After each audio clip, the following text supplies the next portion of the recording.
ಎಲ್ರಿಗೂ ನಮಸ್ಕಾರ. ಇನ್ಫೋಸ್ಟ್ರೀಮ್ ಯೂಟ್ಯೂಬ್ ಚಾನಲ್ಗೆ ಮತ್ತೊಮ್ಮೆ ಸ್ವಾಗತ.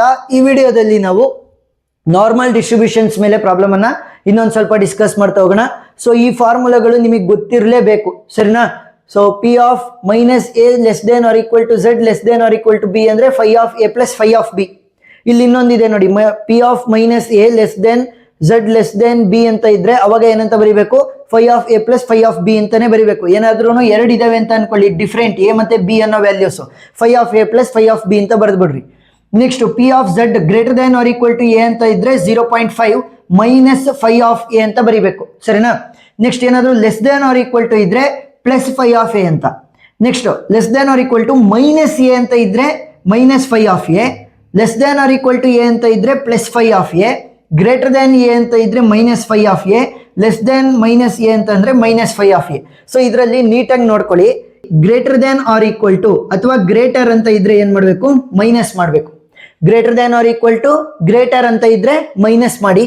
Next less than or equal to less than ಇತ್ತು ಅಂತಂದ್ರೆ ಆಡ್ ಮಾಡಬೇಕು, ಗೊತ್ತಾಯ್ತಾ? ಉಲ್ಟಾ, greater than or equal to greater ಇತ್ತು ಅಂತಂದ್ರೆ ಮೈನಸ್ ಮಾಡಬೇಕು. ನೋಡಿ ಇಲ್ಲಿ greater than or equal to ಮತ್ತೆ ಗ್ರೇಟರ್ ಅಂತ ಅಂದ್ರೆ ಏನ್ ಮಾಡಬೇಕು? ಮೈನಸ್ ಮಾಡಿದೀವಿ.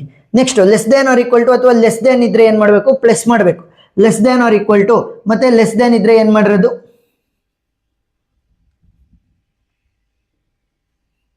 Less than or equal to ಅಥವಾ ಲೆಸ್ ದೇನ್ ಇದ್ರೆ ಏನ್ ಮಾಡಿದೀವಿ ನಾವು? ಆಡ್ ಮಾಡಿದೀವಿ. ಇನ್ನೊಂದು ಕಂಡೀಷನ್ ಬರುತ್ತೆ, less than or equal to less than ಇದ್ದು ಮೈನಸ್ ಎ ಇದ್ರೆ ಅವಾಗ ಏನ್ ಮಾಡ್ಬೇಕು? ಮೈನಸ್ ಮಾಡ್ಬೇಕು. ಈ ಮೂರು ಕಂಡೀಷನ್ ನೆನ್ಪಿಟ್ಕೊಳ್ಳಿ, ಆರಾಮಾಗಿ ಇವಷ್ಟನ್ನು ಕೂಡ ಬರೆದು ಬಿಡ್ಬೋದು. ಏನು? Greater than or equal to greater ಇದ್ರೆ ಏನ್ ಮಾಡ್ಬೇಕು? ಮೈನಸ್ ಯೂಸ್ ಮಾಡಬೇಕು. Less than or equal to ಅಥವಾ ಲೆಸ್ ದೇನ್ ಇದ್ರೆ ಪ್ಲಸ್ ಯೂಸ್ ಮಾಡಬೇಕು. ಅದೇ ಏನಾದ್ರೂ less than or equal to ಅಥವಾ ಲೆಸ್ ದೇನ್ ಇದ್ದು ಮೈನಸ್ ಎ ಏನಾದ್ರೂ ಇದ್ರೆ ನೋಡಿ, ಇಲ್ಲಿ ಮೈನಸ್ ಎ ಅಂತ ಇದ್ರೆ ಅವಾಗ ಮೈನಸ್ ಅನ್ನ ಯೂಸ್ ಮಾಡ್ಬೇಕು. ಈ ಮೂರು ಕಂಡೀಷನ್ ಅನ್ನ ನೀಟಾಗಿ ನೋಡ್ಕೊಳ್ಳಿ, ಆರಾಮಾಗಿ ಬರೀತಾ ಹೋಗಿ. If x is the normal distribution with the mean value 12 and the standard deviation 4, find the probability of P of x greater than or equal to 20 ಅಂತ ಕೇಳ್ತಾ ಇದ್ದಾರೆ.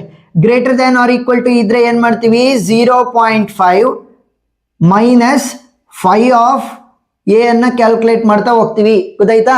ಏನು? Greater than or equal to ಇದ್ರೆ 0.5 minus ಅನ್ನ use ಮಾಡ್ತೀವಿ. Next less than or equal to ಇದೆ 0.5 plus phi of a ಅನ್ನ calculate ಮಾಡ್ಬೇಕು. ನೋಡಿ, ಇದೇ ಟ್ರಿಕ್ ಅನ್ನ ನಾನು ಯೂಸ್ ಮಾಡಿರೋದು. ಸೊ ಇದನ್ನೇನು ಬರೆಯೋದಕ್ಕೆ ಹೋಗ್ಬೇಡ್ರಿ, ನಾನು ಹೇಳಿದ್ದಷ್ಟೇ. ಈಗ ವೆರಿ ಸಿಂಪಲ್ ಪ್ರಾಬ್ಲಮ್, ಸೊಲ್ಯೂಷನ್ಗೆ ಹೋಗೋಣ. ಏನ್ ಹೇಳ್ತಾ ಇರೋದು? X is the normal distribution with the mean value 12. So mu value ಎಷ್ಟಿದೆ? 12 ಇದೆ. Next standard deviation. So standard deviation ಅನ್ನ ಯಾವ ರೀತಿ ರೆಪ್ರೆಸೆಂಟ್ ಮಾಡೋದು? ಸಿಗ್ಮಾ ಇಂದ ರೆಪ್ರೆಸೆಂಟ್ ಮಾಡ್ತಾ ಹೋಗ್ತೀವಿ, whose value is equal to 4. So ಈಗ ನಾವು ಝೆಡ್ ವ್ಯಾಲ್ಯೂ ಅನ್ನ ಕ್ಯಾಲ್ಕುಲೇಟ್ ಮಾಡ್ಬೇಕಾಗತ್ತೆ. Z value will be equal to X minus mu whole divided by sigma, ಸರಿನಾ? ಏನ್ formula? Z will be equal to X minus mu whole divided by sigma. ಈಗ Z value will be equal to X minus mu value ಗೊತ್ತಾ? Yes, what is the value? 12 whole divided by sigma value ಎಷ್ಟಿರೋದು ನಮಗೆ? 4. ಈಗ ಮೊದಲನೇ question ಪ್ರಕಾರ ಅವ್ರು ಏನ್ ಹೇಳ್ತಾ ಇರೋದು? P of x greater than or equal to 20 ಅಂತ ಹೇಳ್ತಾ ಇದ್ದಾರೆ. ಸೊ ಇವಾಗ ಏನಂತ ತಗೋಬಹುದು? When x value is equal to 20 ಅಂತ ತೊಗೊಳ್ಳಿ, ಸಾಕು, ಸರಿನಾ? Greater than or equal to ಇಲ್ಲಿ ಏನ್ ವ್ಯಾಲ್ಯೂ ಇರುತ್ತೆ ಅದನ್ನ ತಗೋಬೇಕಷ್ಟೇ ಎಕ್ಸ್ ವ್ಯಾಲ್ಯೂ ಆಗಿ.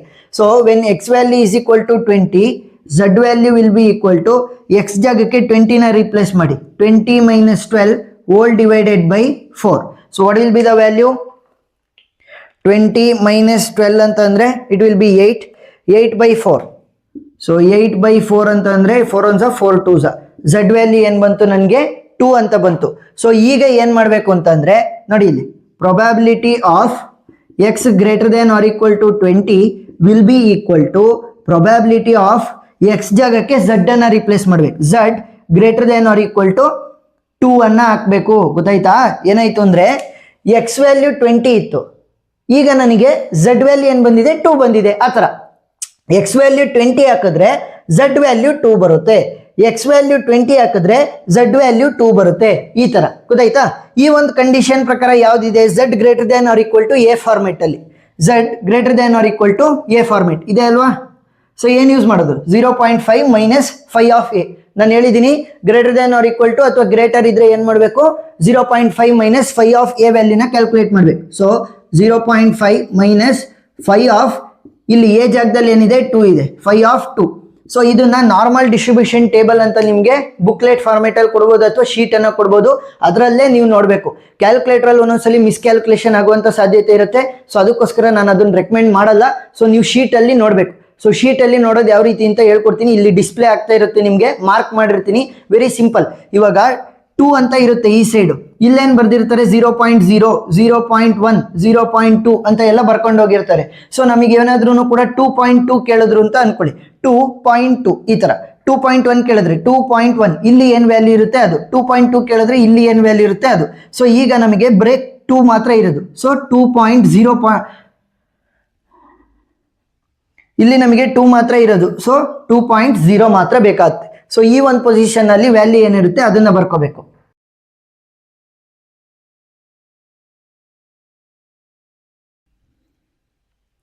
ಸೊ ನಮಗೆ 5 ಆಫ್ 2 ವ್ಯಾಲ್ಯೂ ಏನ್ ಬರುತ್ತೆ 0.4773. ಸೊ ಆ ಟೇಬಲ್ ಅಲ್ಲಿ ಇರುತ್ತೆ, ನಾನು ಮಾರ್ಕ್ ಮಾಡಿರ್ತೀನಿ. ಡಿಸ್ಪ್ಲೇ ಆಗ್ತಾ ಇರುತ್ತೆ ನೋಡಿ ಬೇಕಿದ್ರೆ. ಸೊ ವ್ಯಾಲ್ಯೂ ಏನಾಯ್ತು 0.5 ಮೈನಸ್. ಸೊ ಇವಾಗ 5 ಆಫ್ 2 ಜಾಗದಲ್ಲಿ ಏನು ಯೂಸ್ ಮಾಡಬೇಕು 0.4773 ಅನ್ನ ಯೂಸ್ ಮಾಡ್ತೀನಿ. So let us use the calculator. 0.5 minus 0.4773. So value ಎಷ್ಟಾಗುತ್ತೆ 0.0227. So this is the P of x greater than or equal to 20 value. ಅದೇ ತರ ನಮಗೆ ಎರಡನೇ ಕ್ವಶನ್ ಏನು ಹೇಳ್ತಾ ಇರೋದು, ಎರಡನೇ question P of x less than or equal to 20 ಹೇಳ್ತಾ ಇದ್ದಾರೆ. ಸೊ ಇಲ್ಲೂ ಕೂಡ ಆಲ್ರೆಡಿ 20 ಇರೋದ್ರಿಂದ ನಮಗೆ ಝಡ್ ವ್ಯಾಲ್ಯೂ 2ನೇ ಬರುತ್ತೆ. ಸರಿನಾ? ಏನು ಇಲ್ಲೂ ಕೂಡ 20 ಇರೋದ್ರಿಂದ ಝಡ್ ವ್ಯಾಲ್ಯೂ ನಮಗೆ ಸೇಮ್ ಬರುತ್ತೆ, that is 2. So P of x greater than less than or equal to 20 ಅನ್ನ ಕ್ಯಾಲ್ಕುಲೇಟ್ ಮಾಡಕ್ಕೆ ಹೇಳ್ತಾ ಇದ್ದಾರೆ. ಸೊ ಪಿ ಆಫ್ ಎಕ್ಸ್ ಜಾಗದಲ್ಲಿ ಝಡ್ ಅನ್ನ ಬರಿಬೇಕು. ಎಕ್ಸ್ ಜಾಗಕ್ಕೆ 20ನ ಹಾಕಿದ್ರೆ ಝಡ್ ಜಾಗದಲ್ಲಿ ಎಕ್ಸ್ ಜಾಗಕ್ಕೆ 20ನ ಹಾಕಿದ್ರೆ ಝಡ್ ವ್ಯಾಲ್ಯೂ ಏನ್ ಬರುತ್ತೆ 2 ಬರುತ್ತೆ. ಆ ತರ ಬರ್ಕೊಳ್ಬೇಕು. ಸರಿನಾ? ಎಕ್ಸ್ ವ್ಯಾಲ್ಯೂ ಏನಾದ್ರು 20 ಹಾಕಿದ್ರೆ ಝಡ್ ವ್ಯಾಲ್ಯೂ ನನಗೆ 2 ಬರ್ತಾ ಇದೆ. ಸೊ ಇದನ್ನ ಏನಂತ ಬರಿಬಹುದು, Z less than or equal to A. Z less than or equal to A ಅಂತಂದ್ರೆ ಇಲ್ಲೇ ಇದೆ ನೋಡಿ, Z less than or equal to A. ಏನು 0.5 plus 5 of A. So 0.5 plus 5 of A ಜಾಗದಲ್ಲಿ ಏನಿದೆ 2 ಇದೆ. 5 ಆಫ್ 2 ವ್ಯಾಲ್ಯೂ ನಮಗೆ ಗೊತ್ತಿದೆ ಏನು 0.4773 ಅಂತ. ಸೊ 0.5 ಪ್ಲಸ್ 0.4773 ವ್ಯಾಲ್ಯೂ ಏನಾಗುತ್ತೆ 0.9773. So this is the value. So ಇಷ್ಟನ್ನ ಬರೆದ್ರೆ ನಿಮಗೆ ಫುಲ್ ಆನ್ ಫುಲ್ ಮಾರ್ಕ್ಸ್ ಸಿಗ್ತಾ ಹೋಗುತ್ತೆ. ಏನೇ ಡೌಟ್ ಇದ್ರೂ ಕೂಡ ಕಮೆಂಟ್ ಸೆಕ್ಷನ್ ಅಲ್ಲಿ ತಿಳಿಸಿ. ಎಕ್ಸ್ಟ್ರಾ ಪ್ರಾಬ್ಲಮ್ಸ್ ವಿಡಿಯೋ ಲಿಂಕ್ಸ್ ನಾನು ಡಿಸ್ಕ್ರಿಪ್ಷನ್ ಅಲ್ಲಿ ಕೊಟ್ಟಿರ್ತೀನಿ, ಪ್ಲೇ ಲಿಸ್ಟ್ ಮುಖಾಂತರ ನೀವು ನೋಡ್ತಾ ಹೋಗ್ಬೋದು. Thank you for watching.